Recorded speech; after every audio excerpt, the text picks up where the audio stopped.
Hello everyone, welcome back to my channel MK Study Point. Myself Mrinmoy Kakati. I have completed my graduation in mathematics. Now I am pursuing masters and D.El.Ed degree and teaching is my passion. D.El.Ed P&D টেষ্টত 100টা multiple চইচৰ question থাকে আৰু প্ৰতিটো কোৱেশ্যনৰ বিনিময়ত 1 নম্বৰকৈ দিয়া হয় আৰু আপোনাৰ প্ৰতিটো ভুল উত্তৰৰ বিনিময়ত শুদ্ধ উত্তৰত পোৱা নম্বৰখিনিৰ পৰা 0.25 নম্বৰকৈ প্ৰতিটো ভুল উত্তৰত কটা হয় এতিয়া মাৰ্কিং সিস্টেমটো বুজি পালে এতিয়া আপোনালোকৰ সিলেবাসটো সেকশন 1 ত 35 মাৰ্কস থাকিব তাৰে জেনাৰেল ইংলিশত 10 মাৰ্কস জেনাৰেল নলেজত 15 মাৰ্কস আৰু ৰিজনিংত 10 মাৰ্কস সেকশন 2 65 মাৰ্কসৰ হ'ব হেতু জেনাৰেল ম্যাথমেটিক্সত 15 marks general science and environmental সায়েন্সত 15 মাৰ্কস সোশিয়াল সায়েন্সত 20 মাৰ্কস ল্যাঙ্গুৱেজত 15 মাৰ্কস টোটাল আপোনালোকৰ ম্যাথমেটিক্স আৰু ৰিজনিং পাৰ্টে 25 মাৰ্কস কভাৰ কৰি আছে মই গুটে সিলেবাসটো আলোচনা নকৰো সিলেবাসটো আপোনালোকে স্ক্ৰিনশ্বট মাৰি ল'ব পাৰে কেৱল মই ম্যাথছ পাৰ্টটো কভাৰ কৰিবলৈ চেষ্টা কৰিম আৰু আপোনালোকৰ ম্যাথছ পাৰ্টটো প্ৰতিটো টপিকৰ ওপৰত একোটাকৈ ভিডিও বনাই তাৰ বয়বোৰ কোৱেশ্যন বিলাক আলোচনা কৰিবলৈ চেষ্টা কৰিম আহকচোন ম্যাথছ পাৰ্টটো সিলেবাসটোৰ বিষয়ে অলপ আলোচনা কৰো যে আপোনালোকৰ maths পাৰ্টটোৰ numbers ফ্ৰেকশনছ percentage money geometry measurement data handling square and square root ratio and proportion and simple algebraic equation এইকেইটা টপিকৰ ওপৰতে আপোনালোকৰ কোৱেশ্যন আহিব এইকেইটা টপিক আপোনালোকে যদি বেলেগ ধৰণে পঢ়িব বিচাৰে তেন্তে হলে ক্লাস 5 ৰ পৰা 8 ৰ যিখন ম্যাথছ কিতাপ হয় ম্যাথছ কিতাপত এই টপিকখিনি গুটেখিনি ওপৰত বহুত গভীৰকে ডিসকাশন আছে আৰু কোৱেশ্যন বিলাকো তাৰ পৰাই বেছিভাগ আহে যেহেতু D.El.Ed টো LP আৰু EB ৰ বাবে হয় আপোনালোকে এন্ট্ৰেন্সটো ক্ৰেক কৰিব লগা হলে ম্যাথমেটিক্স পাৰ্টটোৱে গুৰুত্বপূৰ্ণ ভূমিকা গ্ৰহণ কৰে কাৰণ ম্যাথমেটিক্সত 15 + 10 25 মাৰ্কস থাকে আৰু ৰিজনিং মিলি গতিকে এই 25 মাৰ্কসে আপোনালোকক এন্ট্ৰেন্সটো ক্ৰেক কৰাত এক গুৰুত্বপূৰ্ণ ভূমিকা গ্ৰহণ কৰি আহিছে গতিকে আপোনালোকে এই ম্যাথছ পাৰ্টটোৰ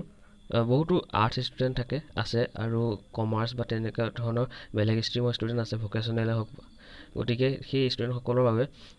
ম্যাথমেটিক্স পাৰ্টটো বহুত আগতে যেহেতু পঢ়ি অহা আছিল গতিকে বহুত অসুবিধা সৃষ্টি হোৱা দেখা গৈছে বা তেওঁলোকে বহুতে মোক জনাইছে গতিকে মই চেষ্টা কৰিম যে তেওঁলোকৰ বাবে এটা গুটে ম্যাথছখিনি কভাৰ কৰাকে প্ৰাইমেৰীৰ পৰা আপাৰলে ভিডিও সিৰিজ বনাবলৈ পাৰো গতিকে আপোনালোকে এই ভিডিওসমূহ আকোৱালি ল'ব বুলি আশা কৰিলো দিয়া হকচোন আমি আজি এই ভিডিওটোৰ নাম্বাৰ সিস্টেমৰ বিষয়ে আলোচনা কৰিম natural whole even odd prime and composite আৰু প্লেস ভ্যালু এই কেটা টপিকৰ বিষয়ে এই ভিডিওটো আলোচনা কৰিম আৰু বাকিখিনি নেক্সট ভিডিওত দিবলৈ মই চেষ্টা কৰিম এই ভিডিওটোত আপোনালোকক কেৱল কেইটামান কোৱেশ্যন কৰাই নিদিও আপোনালোকক সেই বিশেষ টপিক কেইটা অলপ বহলাই আলোচনা কৰিবলৈ চেষ্টা কৰিম যাতে অকল D.El.Ed এক্সাম বুলিয়ে নহয় যিকোনো এক্সামৰ বাবে যাতে আপোনালোকে ম্যাথছখিনিক যাতে ভয় কৰিবলগীয়া নহয় গতিকে আজি টপিকটো ফাৰ্স্ট টপিকটো নাম্বাৰছ হয় নাম্বাৰছৰ ন্যাচাৰেল নাম্বাৰ বিষয়ে আলোচনা কৰো যে ন্যাচাৰেল নাম্বাৰ বা স্বাভাৱিক সংখ্যা যিবিলাক সংখ্যা গণনা কৰিবলৈ ব্যৱহাৰ কৰা হয় সেইবিলাকে হৈছে স্বাভাৱিক সংখ্যা বা ন্যাচাৰেল নাম্বাৰ যেনে 1 2 3 4 পৰা অগণন হ'ব পাৰে নেক্সট হ'ল হোল নাম্বাৰ শূন্য আৰু স্বাভাৱিক সংখ্যাক একেলগে হোল নাম্বাৰ বা পূৰ্ণ সংখ্যা বুলি কোৱা হয় হোল নাম্বাৰ শূন্যৰ পৰা আৰম্ভ হয় আৰু স্বাভাৱিক সংখ্যাখিনিকো সাঙুৰি লয় ঠিক তেনেকৈ তাৰপাছত আহিছে যুগ্ম সংখ্যা যিবোৰ সংখ্যা 2 ৰে সম্পূৰ্ণকৈ হৰণ যায় অৰ্থাৎ যিবোৰ সংখ্যাৰ এককৰ ঘৰৰ অংকটোত 0 2 4 6 8 এই সংখ্যাকেইটা থাকে সেই সংখ্যাবোৰ হৈছে যুগ্ম সংখ্যা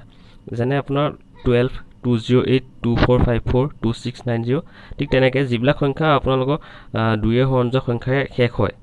সেইবোৰ হৈছে যুগ্ম সংখ্যা আৰু যিবোৰ সংখ্যা 2 ৰে হৰণ নাযায় অৰ্থাৎ যিবোৰ সংখ্যা এককৰ ঘৰৰ অংকটোত 1 3 5 7 9 এই সংখ্যাকেইটা থাকে সেই সংখ্যাবোৰ হৈছে অযুগ্ম সংখ্যা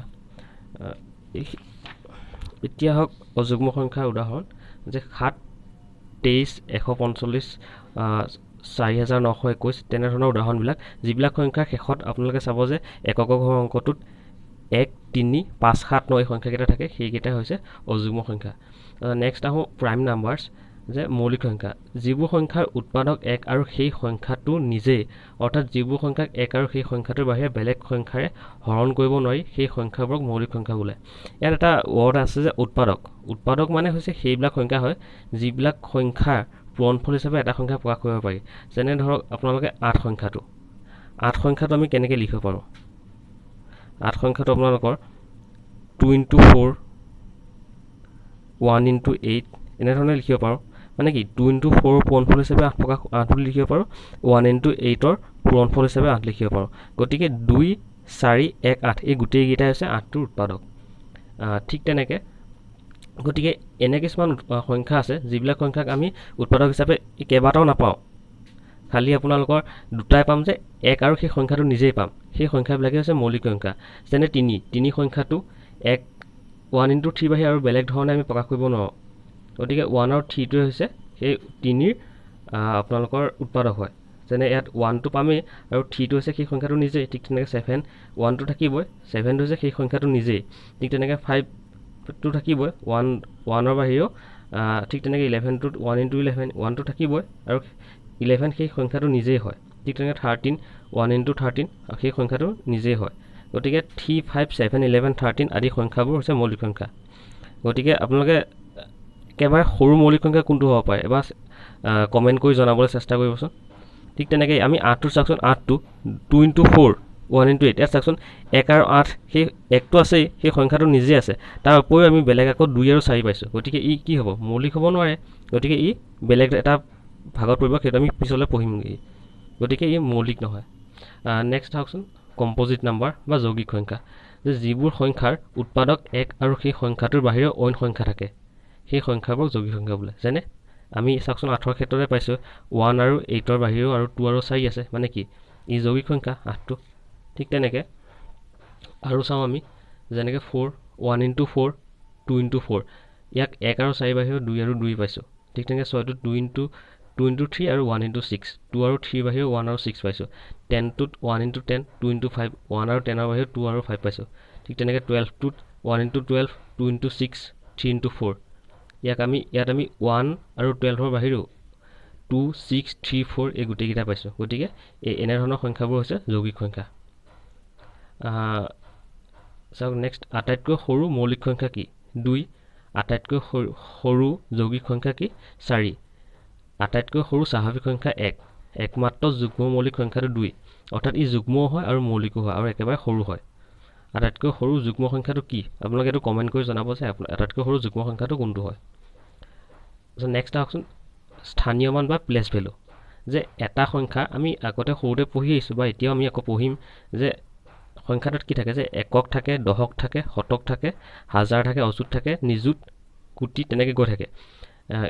ঠিক তেনেকৈ এটা সংখ্যাত যেনেকৈ এইটো 13,549 এই সংখ্যাটোত আপোনালোকৰ 8টো একক স্থান 4টো দশক স্থান 5টো শতক 3টো হাজাৰ আৰু 1টো অযুত স্থান গতিকে 8ৰ স্থানীয় মান হ'ব 8 যেতিয়া আমি দশক স্থানৰ সংখ্যাটো পাম অংকটো পাম 4 স্থানীয় মান হ'ব কিমান 40 কাৰণ দশক স্থানৰ লগত 4 লগত কি 10টা পূৰণ হৈ 40 হ'ব ঠিক তেনেকৈ শতক স্থান 5 আছে শতক স্থানৰ গতিকে 5ৰ লগত কি হ'ব 100টা পূৰণ হ'ব শতক যেতিয়া গতিকে 500 3টো হাজাৰ স্থান হাজাৰৰ লগত 1000টা পূৰণ হ'ব গতিকে 3000 ঠিক তেনেকৈ 1টো আপোনালোকৰ কি আছে যে অযুত স্থান গতিকে ইয়াৰ লগত আপোনাৰ 10,000 পূৰণ হ'ব গতিকে ইয়াৰ মানটো 10,000 হ'ব আৰু এটা আছে আপোনালোকৰ যে ফেচ ভেলু বা আপোনালোকৰ একক মান কোনো এটা সংখ্যাৰ যেনে আপোনালোকৰ 4 আৰু 2 চাওক 4 আৰু 2 তাৰ যিটো একক মান নিজস্ব মান কিমান 4 মান 4 2 মান 2 কিন্তু সিহঁতক যদি আমি একেলগ কৰি দিওঁ এতিয়া চাওকচোন 42 হৈ গ'লগৈ মানে ইয়াত দুইটা লগোৱাৰ পাছত কিন্তু সিহঁতৰ যিটো ফেচ ভেলু বা একক মান সেইটো হ'ল 2 2 4 কিন্তু সিহঁতৰ স্থানীয় মান 2 2 কিন্তু 4টো 40 হৈ গ'লগৈ গতিকে ইয়াৰ ক্ষেত্ৰত আমি স্থানীয় মান যদি চাব বিচাৰোঁ তেনেহ'লে 4 into 10 সমান 40 আৰু 2ৰ যিহেতু এইটো একক স্থানত আছে গতিকে 2 into 1 সমান 2 40 + 2 সমান 42